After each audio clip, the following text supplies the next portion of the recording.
Pemirsa, DPRD Provinsi Sulawesi Selatan menggelar rapat kerja Pansus membahas perubahan peraturan DPRD nomor 1 tahun 2019 tentang tata tertib Dewan Sulsel bertempat di ruang rapat DPRD Sulsel lantai 2. Masuk ke tahap akhir yang masih memerlukan fasilitasi oleh Kementerian Dalam Negeri.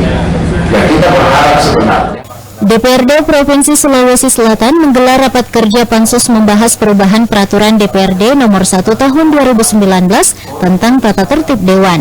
Rapat Pansus tersebut dipimpin Ketua Pansus DPRD Sulsel Andi Januar Jauri Darwis, didampingi Usman Lonta serta diikuti para anggota Pansus DPRD Sulsel.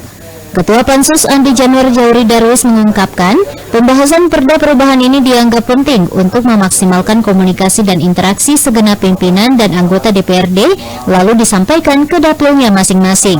Pansus pembahasan perda perubahan DPRD Sulsel nomor 1 tahun 2019 juga diharapkan dapat meningkatkan kinerja anggota Dewan sebagai unsur penyelenggara pemerintah daerah. Ya, Pansus ini membahas tentang rancangan perubahan peraturan DPRD nomor 1 tahun 2019. Perubahan ini dibutuhkan untuk memaksimalkan komunikasi dan interaksi segenap pimpinan dan anggota DPRD ke masyarakat, khususnya ke konstituen di dapilnya masing-masing. Saat ini memang peraturan lama itu masih membatasi banyak hal, apalagi ke depannya kita berharap peraturan ini bisa membuka ruang partisipasi publik juga untuk berinteraksi dan berkomunikasi dengan lembaga DPRD.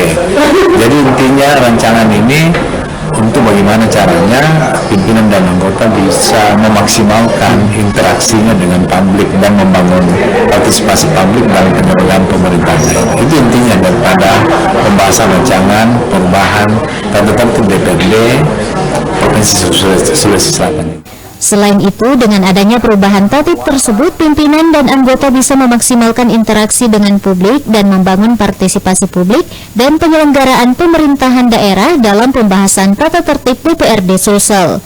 Ardi Jaho, Slobos TV.